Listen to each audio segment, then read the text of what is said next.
تیرے پاس کوئی اللہ کا قریبی ہے جو مجھے اللہ سے ملا دے؟ قرآن نے کہا میرے پاس 4 ایسے ہیں جو اللہ کے قریب گئے تھے. میں نے کہا ایک ایک کر کے سنا اور میں ایک ایک کے پاس جاؤں. اس نے کہا پہلا ہے موسیٰ، لقب ہے اس کا کلیم اللہ. یہ اللہ سے گفتگو کرتا تھا تو قریب گیا تھا نا. تو جا موسیٰ سے جا کے پوچھ کے اس نے اللہ کو کہاں پایا. میں موسیٰ کی بارگاہ میں گیا، میں نے کہا اے حضرت موسیٰ میں اللہ کے قریب ہونا چاہتا ہوں، بتا تو اللہ کے قریب کہاں گیا تھا؟ موسیٰ نے کہا مجھے تو اس نے طور پہ روک دیا تھا، طور سے آگے تو اس نے مجھے جانے نہیں دیا. کوہ طور پہ کھڑا ہے موسیٰ. قرآن یہاں منبر پہ لے کے طور سے آگے موسیٰ نہیں. اور اللہ کا جلوہ نہیں دیکھا. قرآن کہتا ہے ایک شجر کے قریب جا کے رکتے تھے، اس شجر سے آواز آتی تھی. ہر ایک قرآن کے مفسر نے لکھا ایک شجر تھا جس کے قریب جا کے وادی مقدس میں موسیٰ نالین اتارتے تھے، شانے جھکاتے تھے، کھڑے ہو جاتے تھے، گفتگو کرتے، شجر سے آواز آتی، شجر سے آواز آتی، شجر سے آواز آتی. شجر کو کہتے ہیں درخت. ہر مفسر نے جہاں شجر لکھا ترجمہ درخت لکھ دیا. کسی نے نہیں لکھا کہ وہ کس چیز کا درخت تھا. ہمیں بتاؤ وہ کس بیج کا درخت تھا. کیکر تھی، بیری تھی، شیشم تھا. وہ ہمیں بھی پتا چلے کہ یہ درخت ہے جس سے اللہ بولا تھا. آج ہم اس کے پتے بیماروں کو دیں تاکہ شفا ملے، گھروں میں لگائیں تاکہ برکت ہو. یہ ہے وہ عزت والا درخت جس سے اللہ بولا تھا. لیکن کہا کسی نے بھی نہیں لکھا کہ وہ کس چیز کا درخت تھا. میرے بھی ذہن میں زمانہ طالب علمی سے لے کے زمانہ منبر تک یہی آتا رہا کہ شاید حضرت موسیٰ کے زمانے میں کوئی درخت ہوگا، پھر اللہ نے اٹھا لیا ہوگا. لیکن جب میں پہلی بار 2009 میں نجف گیا، پھر میری معرفت کا دروازہ کھل گیا. جب میں نے امیر المومنین کی دہلیز پہ سجدہ کیا، میں نے زیارت کی کتاب اٹھائی تو زیارت میں جملہ لکھا تھا السلام علیکہ یا شجرۃ النداء، اے بولنے والے شجر تجھ پہ ہمارا سلام. اے بولنے والے شجر،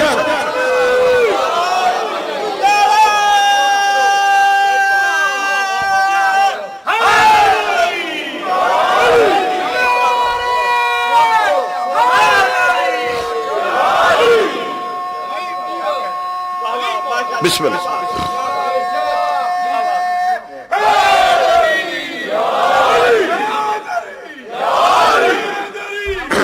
بسم اللہ.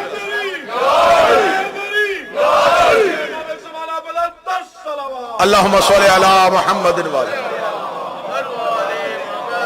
اے شجرۃ النداء، اے بولنے والے شجر تجھ پہ ہمارا سلام.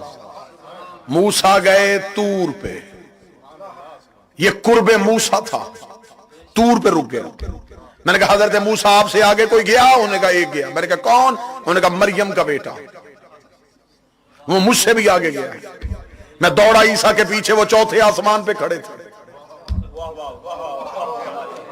میں نے کہا میں آیا تھا کہ آپ اللہ کے قریب ہیں تو آپ یہاں کیوں؟ انہوں نے کہا میں چوتھے پہ پہنچا تھا. اس نے کہہ دیا فانتظروا وانی معکم من المنتظرین، تم بھی انتظار کرو، میں بھی انتظار کر رہا ہوں.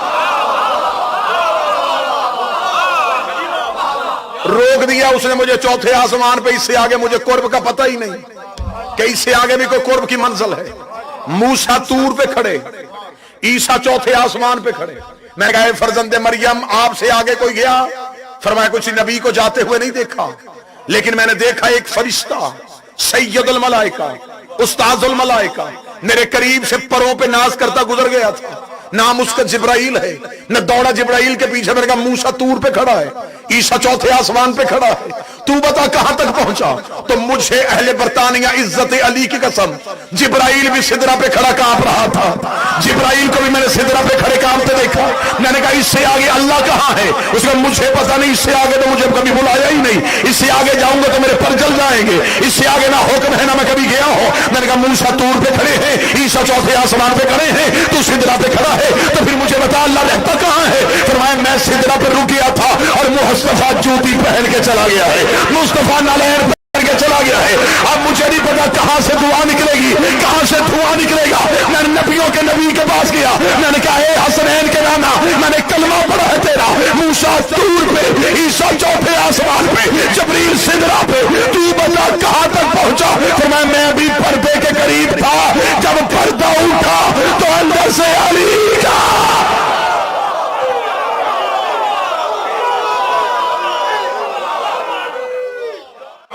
اور میں پورے وسوع کے ساتھ کہنے لگا ہوں یہ فرشتے صرف سیدوں کے دروازے پہ نہیں آئے، یہ نبیوں کے پاس بھی گئے ہیں۔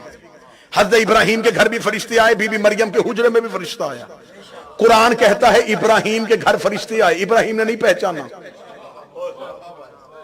حضرت ابراہیم کے گھر فرشتے آئے، ابراہیم نے نہیں پہچانا۔ میں قرآن سے ثابت کرتا ہوں اگر ابراہیم پہچان لیتے تو جانور ذبح نہ کرتے۔ ابراہیم نے جانور ذبح کیا گوشت بھوننے کے لیے کہ گھر میں مہمان آئے ہیں۔ وہ فرشتے بشر کی صورت میں آئے تھے۔ ابراہیم نے جلدی سے جانور ذبح کیا، کھانا بنایا، گوشت بھون کے دسترخوان لگا دیا، دسترخوان پہ کھانا رکھا، فرشتے بیٹھے ہوئے تھے بشر کی صورت میں۔ قرآن میں پورا قصہ موجود ہے۔ حضرت ابراہیم نے کہا شروع کرو، اب وہ چپ۔ ابراہیم نے کہا کھاؤ، وہ خاموش۔ ابراہیم نے کہا مہمان ہو میرے، میں میزبان ہوں، مہمان نواز نبی ہوں، کھاتے کیوں نہیں؟ قرآن کہتا ان میں سے ایک بولا ہم نہیں کھاتے۔ جو قریب بیٹھو ذہن قریب کرنا، ہم نہیں کھاتے۔ ابراہیم نے کہا تم کون ہو جو نہیں کھاتے؟ انہوں نے کہا ہم بشر نہیں، اللہ کے فرشتے، صرف تیری مہمان نوازی دیکھنے آئے تھے۔ تیری مہمان نوازی کے قصے عرش پہ بھی مشہور۔ اللہ نے کہا تھا دیکھو تو صحیح میرا خلیل کھلاتا کیسے، ہم تو صرف تیرے دسترخوان کی وسعت دیکھنے آئے تھے، کھانا ہم تو نہیں کھاتے۔ ابراہیم نے کہا چل آ ہی گئے ہو تو کھاؤ۔ انہوں نے کہا ہم نہیں کھاتے۔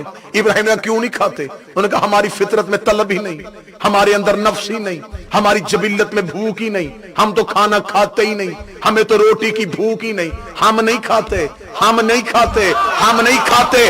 کس دروازے پہ جا کر لوگوں کو آل محمد سمجھائے؟ ابراہیم کہہ رہے کھاؤ، کہتے ہم نہیں کھاتے، سیدوں کا دروازہ بند ہے، دستک دے روٹیاں دو، فقیر آئے۔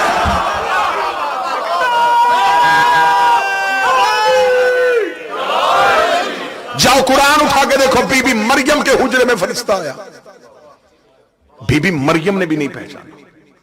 بی مریم نے اپنے آپ کو سمیٹ کہا انی اعوذ بالرحمن منک ان کنت تقیا، میں تم سے اللہ کی پناہ چاہتی ہوں اگر تم متقی نہیں تو۔ فرشتے کی آوازیں کیوں گھبرا گئی ہے کہ تجھے نہیں پتا میں نے آج تک کبھی کسی غیر کا چہرہ نہیں دیکھا اور بغیر اجازت کے میرے حجرے میں؟ قرآن کھولو سورہ مریم، فرشتہ بغیر اجازت کے بی بی مریم کے حجرے میں آیا۔ مریم عام مستور نہیں تھی، وقت کی بطول تھی، اس نے اجازت نہیں مانگی، سیدھا ہی حجرے میں آ گیا۔ بات میں نے کھولی نہیں، اشارہ صاحبان اشارہ سمجھ گئے۔ مریم کے گھر بغیر اجازت کے فرشتہ آ گیا، اندر آ کے کھڑا ہے۔ بی بی مریم نے کہا کہ میں بطول ہوں، بی بی نے یہ نہیں کہا میں مریم بنت عمران ہوں، انہوں نے کہا شاید صاحب میں بطول ہوں۔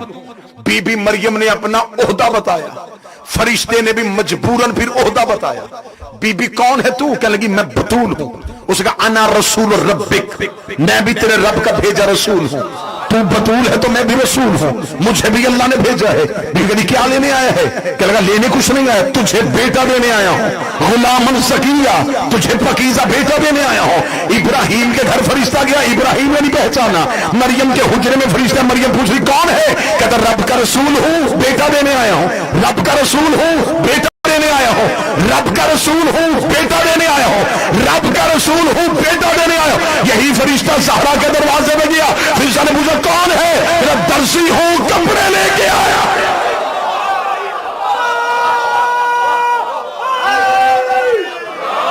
وہاں بیٹے دے رہا ہے، یہاں کپڑے لے کے آیا۔ قرآن ابھی لے کے آؤ، گردن کٹوانے کے لیے تیار ہوں اگر فرشتے نے کہا ہو کہ اللہ نے بیٹا دیا ہے اور میں صرف تیری گود میں رکھنے آیا ہوں۔ حبلی، میں دینے آیا ہوں، میں دینے آیا ہوں۔ مریم کو فرشتہ بیٹا دے سکتا ہے۔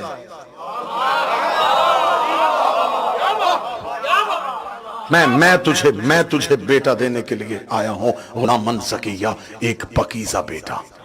ادھر سیدوں کے دروازے پہ، بل بات ختم کریں، سیدوں کے دروازے پہ پہلے دن دستک، یتیم ہوں، فضا نے روٹیاں دے دی۔ دوسرے دن پھر عین افطار کا وقت، پھر دستک، انا مسکین، میں مسکین ہوں۔ پھر 4 روٹیاں سیدوں کی، 5ویں فضا کی، پھر دے دی۔ تیسرے دن پھر دستک، انا اسیر، میں قیدی ہوں۔ ابھی یہ رازوں سے پردے اٹھے ہی نہیں۔ قیدی تب تک قیدی ہوتا ہے جب تک قید میں ہو۔ یہ کون سا قیدی تھا؟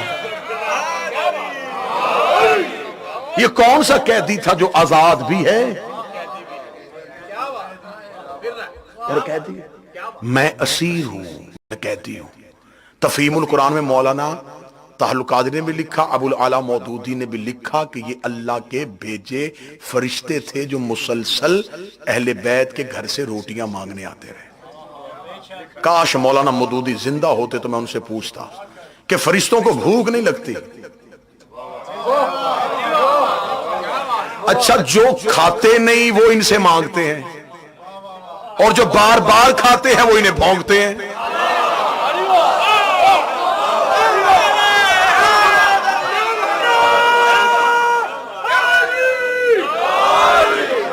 جو کھاتے ہی نہیں، جن کی فطرت میں بھوک ہی نہیں۔ خدا نے یہ نہیں کہا کہ رازق میں ہوں صرف مجھ سے لو، خدا نے کہا ان کے دروازے سے مانگو تاکہ میں فرشتوں سے روٹیاں منگوا کے دنیا کو بتا دوں رازق میں ہوں، دیتے یہ ہیں۔ دوسرے دن پھر دستک، تیسرے دن پھر دستک، 3 دن مسلسل اہل بیت کے گھر سے روٹیاں گئیں۔ پہلے دن 5، دوسرے دن 5، تیسرے دن 5، روٹیاں چلی گئی 15، 12 سیدوں کی، 3 فضہ کی۔ روٹیاں فرش پہ نہیں رہی، روٹیاں عرش پہ چلی گئی۔ خدا نے عدل کا ترازو لگایا، خدا نے ادھر رکھی جنت۔ کاش میرے پاس وقت ہوتا میں جنت کی قیمت پڑھتا کہ جنت کی قیمت اللہ کی نظر میں کیا ہے۔ یہ جنت معمولی نہیں کہ جو روٹیوں پہ بک جائے۔ صرف جنت نہیں دی، پوری سورت دہر اتاری ہے۔ 31 آیتیں اللہ نے پلڑے میں رکھی ہیں، اور ایک آیت کا وزن معمولی نہیں ہے۔ بک رہا تھا مصر کے چوک میں یوسف نبی، عزیز مصر نے سارے خزانے رکھ دیے تھے، یوسف کے پلڑے نے جنبش بھی نہیں لی تھی، یا یوسف نے ابرو کے اشارے سے بلایا۔ کیا کرنا چاہتا ہے؟ اسے خریدنا چاہتا ہوں، فرمایا اٹھا دولت۔ فرشتے نے ایک کاغذ پہ لکھا بسم اللہ الرحمن الرحیم۔ مفسرین کہتے ہیں یوسف کے مقابل پلڑے میں وہ بسم اللہ لکھی رکھ دی۔ اللہ جانے اس میں کون سا نقطہ چھپا تھا۔ جو قریب بیٹھے ہو بندے تو رحمت فرماؤ، اس نے یوسف کے پلڑے کو اٹھا دیا۔ یوسف ایک آیت سے بک گیا۔ یہاں صرف روٹیاں ہیں، سورت ہار بھی اتر گئی، جنت بھی۔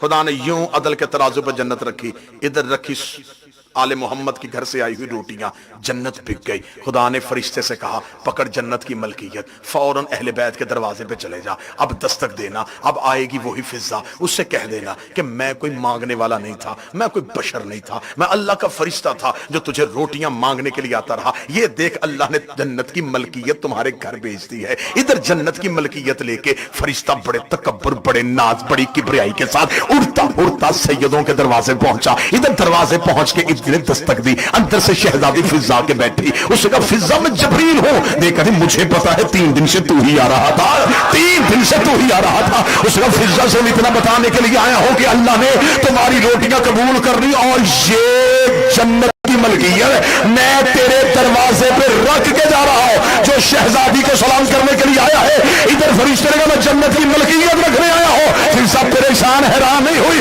فضا نے دروازہ بن گیا، اٹھا جنت، ہم نے کوئی جنت لالچ میں دی تھی، ہم نے تو وجہ اللہ کا صدقہ دیا تھا، ہم نے تو وجہ اللہ کا صدقہ دیا تھا۔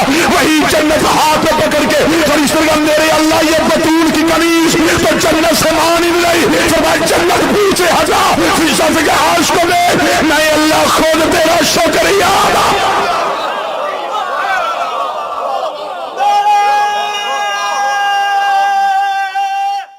صرف قرآن بولیے، گفتگو کی ہے تو صرف قرآن سے کی ہے۔ 2 عزت والی مستورات، فضائل کا آخری جملہ پڑھنے لگا ہوں، کربلا میں موجود تھی جنہوں نے اس دور کی حجت کو سہارا دیا۔ ایک فاتح شام، ایک شہزادی حبش۔ میں یہاں اپنی قوم کے ماتمیوں کے سامنے جو سیاہ لباس میں بیٹھے ہو میں جملہ رکھنا چاہتا ہوں. کربلا میں 10 محرم جن بھیڑیوں نے حسین کا اصغر نہیں چھوڑا تھا، میں فضائل پڑھ رہا ہوں، انہوں نے حسین کا سجاد قتل کیوں نہیں کیا؟ ایک لمحے کے لیے سوال ذہن میں رکھیے. جنہوں نے کربلا میں گہوارے والا شہزادہ نہیں چھوڑا، انہوں نے حسین کے سجاد کو قتل کیوں نہیں کیا؟ کیا وہ اہمیت سید الساجدین سے واقف نہیں تھے؟ کیا وہ جانتے نہیں تھے کہ اگلا امام سجاد ہے؟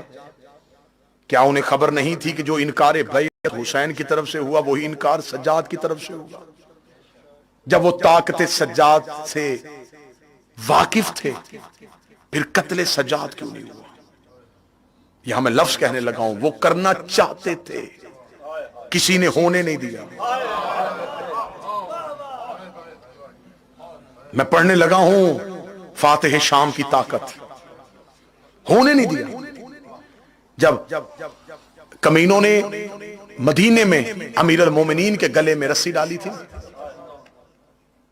تو بڑی شہزادی نے قبر رسول پہ کھڑے ہو کے کہا تھا اگر علی کے گلے سے رسی نہ نکالی میں بد دعا کروں گی. بد دعا کے ڈر سے ان کے ہاتھ سے علی کی رسی نکل گئی. یہ ڈر گئے کہ اگر نبی کی بیٹی نے بد دعا کی مدینہ غرق ہو جائے گا. شام میں غریبہ فاتح شام شہزادی نے خیمے میں کھڑے ہو کے کہا تھا اگر کوئی بھی سجاد کی طرف بڑھا میں کربلا میں قیامت برپا کر دوں. صرف علی کی بیٹی کا ایک ایسا لہجہ یہ سجاد سے پیچھے ہٹ گئے. یہ جو ہر روز زندان سے اٹھا کے ملاؤن دربار میں بلاتا تھا یہ تکلیف دینے کے لیے نہیں، اسے خوف ہی سجاد کا بڑا تھا. یہ تخت میں بیٹھ کے بھی قیدی سے ڈر رہا تھا. اسے اہمیت امامت کا پتہ تھا، اسے طاقت امام کا اندازہ تھا کہ امام کے سامنے یہ لوہے کے زیور کچھ بھی نہیں ہے. اگر علی کے بیٹے کو علی والا جلال آ گیا اور ایسا ہوا لکھتی ایسا ہوا کہ ایک بار دربار میں سجاد نے علی والے لہجے میں ایک ہی جملہ کہا تھا. جب پورا دربار خالی ہو گیا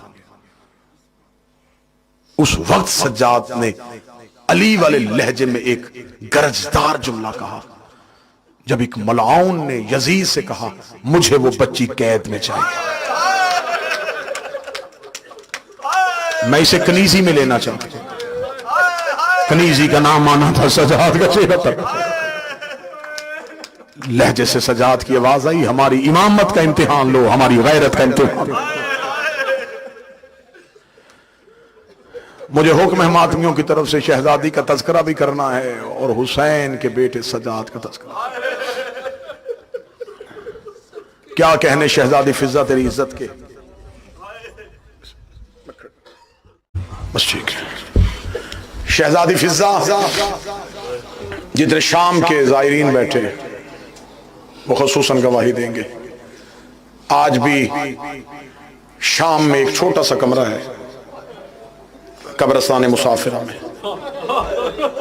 جس کے اوپر کوئی گنبد نہیں، کوئی سونے کی دیواریں نہیں. باہر ایک چھوٹا سا بورڈ لکھا ہوا ہے کہ یہ روضہ کنیز زہرا فضہ.